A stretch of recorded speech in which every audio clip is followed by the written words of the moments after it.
Good morning everyone. இன்னைக்கு ராம்நவமிக்கு leave, எங்களுக்கும் leave, பசங்களுக்கும் லீவு. லன்ச் ஸ்டார்ட் பண்ணிட்டேன். 12 மணி ஆகுது டைம்.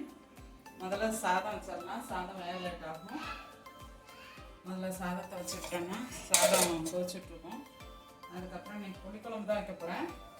கத்திரிக்காய், முருங்கைக்காய், உருளைக்கிழங்கும் போட போகிறேன். 2 உருளைக்கிழங்கு போட்டு புளிக்குழம்பு வைக்க போகிறேன். ஆளு கத்தம் கேட்டேன்.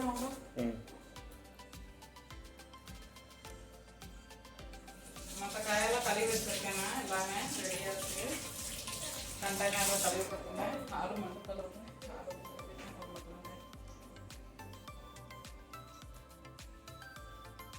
நான் முதல்ல கட் பண்ணி வச்சுக்கிறேன். அதுக்கப்புறம் காட்டுறேன். காட் के फिर दिखाते हैं. ஓகே.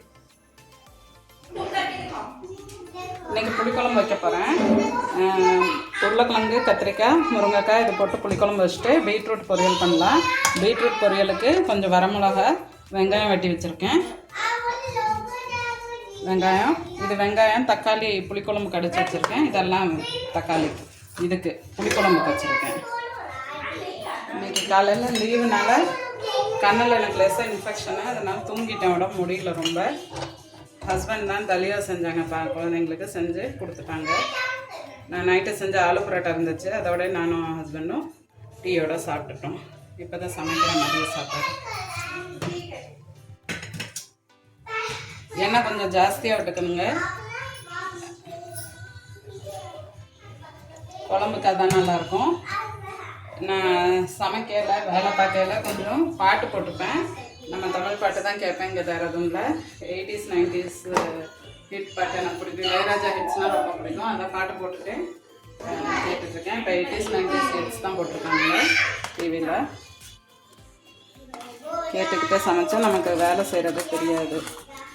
நம்ம ஊரில் இருக்கிற ஃபீலிங்கும் இருக்கும். சோம்பும் வெந்தயமும் எப்பவும் புளிக்குழம்புக்கு சோம்பு வெந்தயம் போட்டு தரைச்சா அதோட வாசம் நல்லாயிருக்கும். புளிக்குழம்பு, மீன் குழம்பு எல்லாத்துக்குமே சோம்பு வெந்தயம் நல்லாயிருக்கும். பசங்களுக்கு லீவுனால அவங்களும் சத்தம் போட்டுருக்காங்க. பின்னாடி விளையாண்டுட்ருக்குறாங்க. வெந்தயம் கருகிராமல் அதுக்கு முன்னாடியே வெந்தயமும் சூடையும் சேர்த்து போட்டு தரைச்சிக்கலாம்.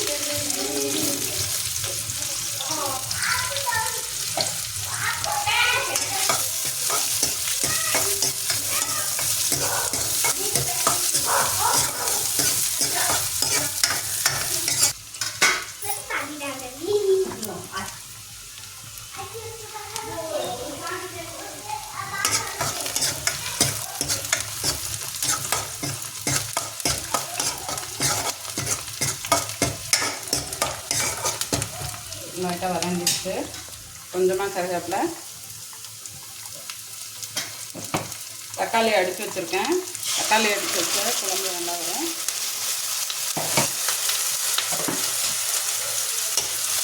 தக்காளி ஊற்றி கொஞ்சம் உப்பு போட்டிங்கன்னா டக்குன்னு வதங்கிடுங்க.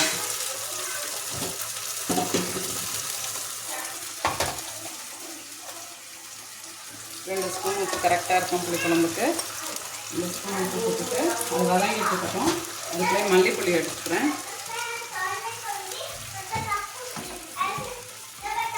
அந்த அஞ்சரைப்பட்டியில் நான் முடிய போட்டுப்பேன். எவ்வளோ தேவையோ அவ்வளோ தான் வச்சுப்பேன். நான் இதெல்லாம் நான் இந்த மொத்தமாக போட்டு வச்சுப்பேன்.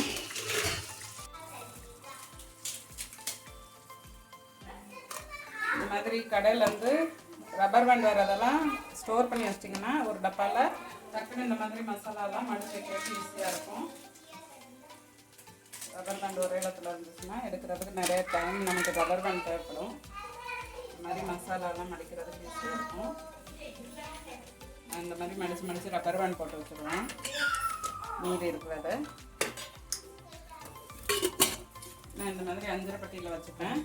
தேவையானப்போ யூஸ் பண்ணிக்கலாம். மஞ்சப்பொடியும் கம்மியாக இருக்கும், மஞ்சப்பொடியும் போட்டுக்கலாம்.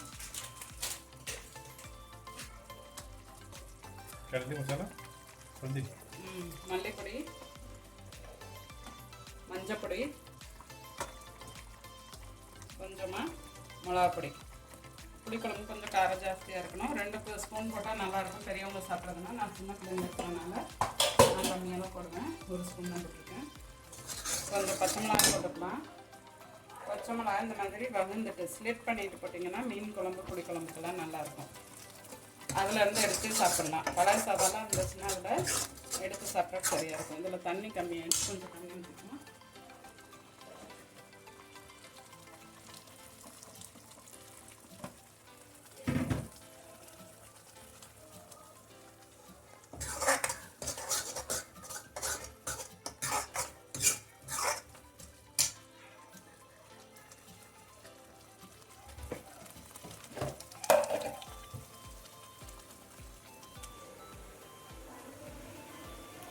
காய் போட்டுக்கலாம். காயை சேர்த்து போட்டு வதக்கணும்னா வதங்கிடும். நான் புளிக்குழம்புல புளி ஊற்ற மாட்டேன், கம்மியாக தான் ஊற்றினாலும். வெறும் தக்காளியே போட்டு செஞ்சால் நல்லா வரும் டேஸ்ட்டு. தக்காளி நல்லா இருந்துச்சுன்னா அதையே எடுத்து போட்டு வச்சு பாருங்களேன், ரொம்ப நல்லாயிருக்கும். புளி ஊற்றாமையும் நல்லாயிருக்கும்.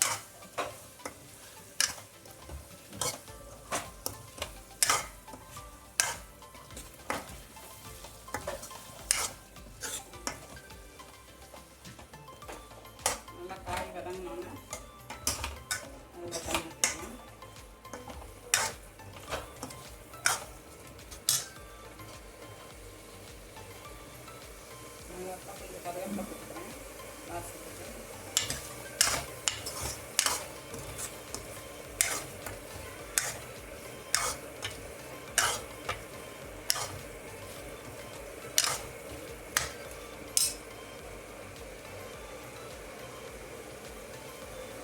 தக்காளி அரைச்சி வச்சுருந்த மிக்சியில் தண்ணி ஊற்றி அதையும் ஊற்றிக்கிறேன்.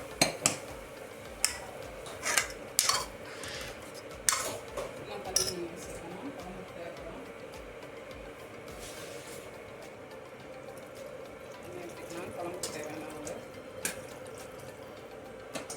இது கொதிச்சு வர குழம்பு வரக்கு சரியாக இருக்கும்.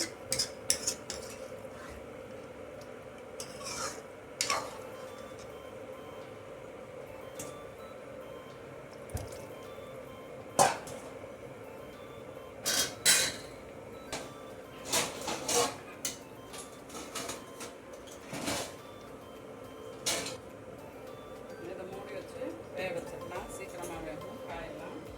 கொஞ்சம் நான் மீடியம் வச்சுக்கிறேன். வெங்காயத்தையும் பீட்ரூட் போட்டு வச்சிடலாம்.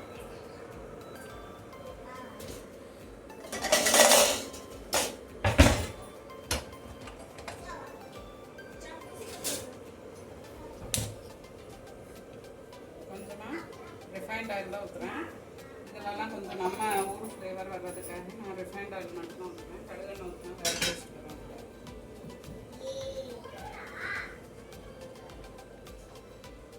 उधर देखे केला केला में केला आंटी खेल रही है पानी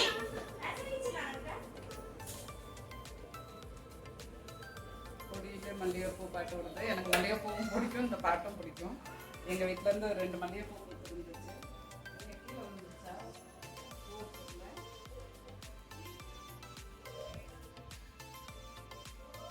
मम्मा का फूल नीचे गिरा हुआ है क्या कहीं? मम्मा फ्लावर रखे थे, नीचे गिर गया क्या? இதில் வெறும் கடுகு உளுந்த பருப்பு போட்டு அரைச்சிக்கலாம்.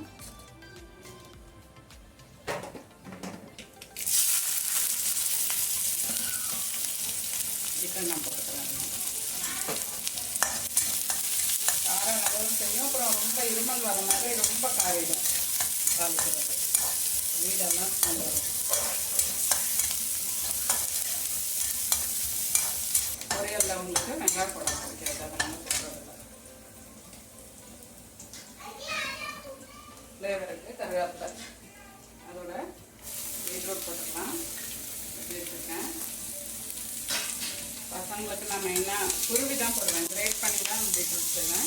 இப்போ கொஞ்சம் பெரிய பசங்களாகிட்டாங்க, அதனால உங்களுக்கு ஈட்டிங் ஹேபிட், இந்த ஸ்யூவிங் ஹேபிட்டும் வரணுங்கிறதுக்காக இப்போ பொரியல் பண்ண ஆரம்பிச்சேன். இந்த மாதிரி க்யூப்ஸாக கட் பண்ணி போட்டுருவேன்.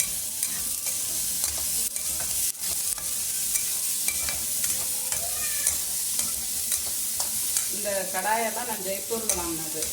ரொம்ப நல்லா திக் பேஸ். 2 கடாயுமே ரொம்ப இதாக இருந்துச்சு, யூஸ் ஆகும். 17 இயர்ஸ்க்கு மேலே ஆகிடுச்சு இந்த 2 கடாயம். மேரேஜ் அப்போ வாங்கினது. மேரேஜ் ஆகி ஃபஸ்ட்டு நாங்கள் லைஃப் ஸ்டார்ட் பண்ணும்போது ஜெய்ப்பூரில் जयपुर वांगना नांगे कौन सा मार्केट था जिसमें ये मार्केट में किराए कर देते बड़ी चौपड़ के पास बड़ी चौपड़ था ना उधर अंदर ரெண்டு கடை இருக்கும் बड़ी चौपड़ छोटी हवा महल के पास मार्केट जो மார்க்கெட் இருக்கும் நல்ல மார்க்கெட் அங்கே நல்ல நல்ல பத்திரமா கிடைக்கும் அங்கே வாங்கினது தான் இந்த ரெண்டுமே நல்ல யூஸ் ஆகுது 17 இயர்ஸ் ஆகிடுச்சு அது இதில் செய்கிறதும் சப்ஜியெல்லாம் ரொம்ப நல்லாயிருக்கும் க்ளீனும் உடனே ஆகிடும் பாருங்கள் வெள்ளை வெள்ளைன்னு இருக்குது இவ்வளோ வருஷம் யூஸ் பண்ணுறேன் ஆனாலும் நல்லா க்ளீனாக இருக்குது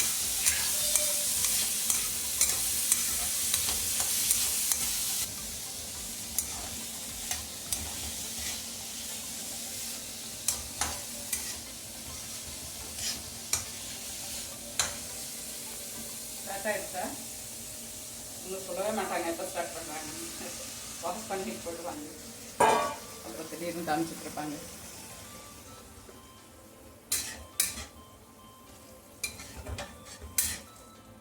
தண்ணி ஊற்றி பீட்ரூட்டை வேக வச்சுக்கலாம் மீன் வேறு பசங்களுக்கு சாதம் எடுத்துடலாம் இந்த மாதிரி இருக்கிறத இது பண்ணிக்கலாம் குழம்பு கொதிச்சு விட்டுட்டு நல்லா கொதிக்கணும் காயெல்லாம் வேகணும் அதை நல்லா கம்மி பண்ணி இதில் இது போட்டு முடியலாம் இதில் தண்ணி கம்மியாக இருக்கிறதுலே தண்ணி ஊற்றிடலாம் பசங்களுக்கு நான் தனியாக ஒன்று கொஞ்சம் ஜாஸ்தி வேக வைக்கிறது பழகிட்டு நான் இந்த மாதிரி தனி பர்த்தனில் எடுத்துருவேன் ரெண்டு பசங்களுக்காக சாதம் எடுத்துட்டேன்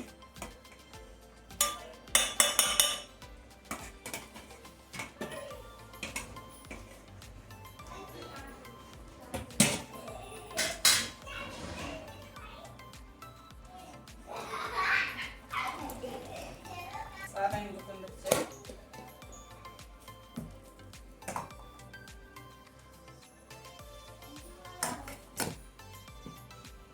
இந்த டம்ளர் கரெக்டாக இருக்கும் இந்த இதில் பார்த்துட்டு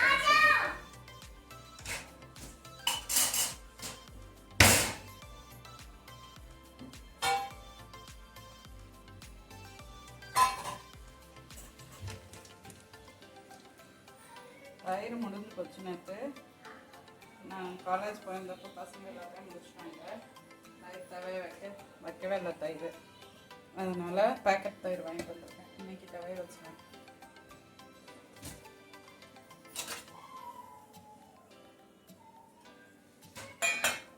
எடுத்துருவோம் தயிர் தயாராக வைக்கிறதுக்கு கொஞ்சமாக பால் கொஞ்சம் லைட்டாக சூடாக இருக்கையில் வச்சா தான் நல்லாயிருக்கும் கலந்துடும் பாலை சூடு பண்ணிவிட்டு அப்புறம் ஊற்றலாம் வெது வெது பால் खाना बना रहे हैं बेटा तो हो रहा है वो भी नहीं पता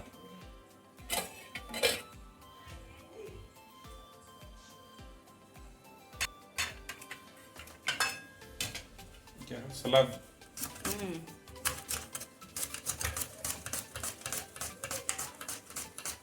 बेटा हिंदी खीराன்னு சொல்லுவாங்க இங்கிலீஷ்ல குக்கும்பர்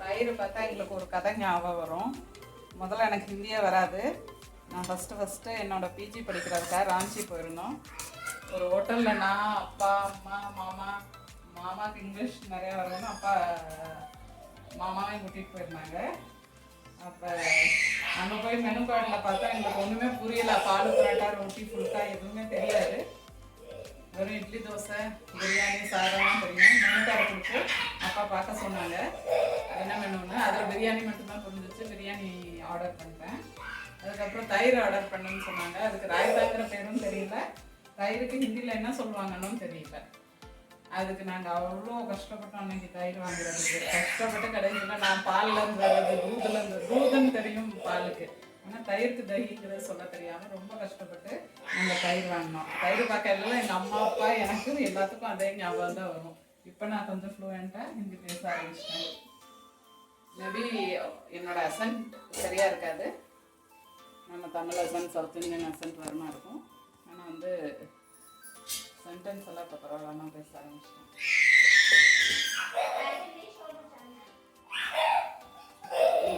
கீரை இந்த சிப்ஸர் இருக்குது பார்த்தீங்களா, சிப்ஸரை வச்சு நம்ம கட் பண்ணோன்னா இந்த மாதிரி நைஸாக ஈஸியாக வந்துடும், சலாடுக்கு நல்லா வரும். பாருங்கள் எவ்வளோ நைஸாக வந்துருக்காங்க, தோலோட கட் பண்ணால் இப்போ ஈஸியாக தான் இருந்துச்சு. இதுக்கு மேலே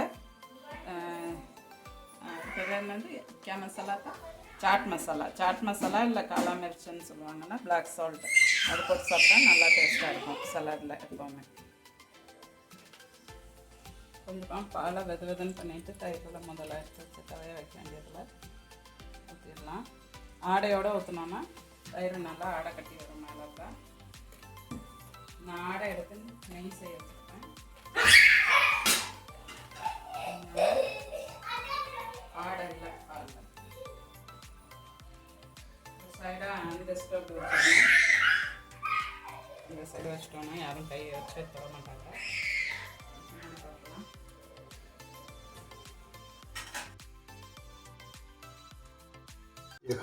சாப்பாடு ரெடி ஆகிடுச்சு. சாப்பாடு பசங்களுக்கு ஊட்ட போகிறேன். சாதம், புளிக்குழம்பு, உருளைக்கிழங்கு, முருங்கைக்காய், கத்திரிக்காய் போட்ட புளிக்குழம்பு, பீட்ரூட்டு பொரியல், தயிர் கொஞ்சம் வச்சுருக்கேன், ரசம், வெள்ளரிக்காய் சாலட் இது வச்சுருக்கேன். நேற்று வச்ச பன்னீர் கொஞ்சம் இருந்துச்சு, அதுவும் வச்சு ஊட்ட போகிறேன். டைம் ஆகிடுச்சு, சாப்பிட போகிறாங்க. பாய். சேனல் சப்ஸ்கிரைப் பண்ணிடுங்க.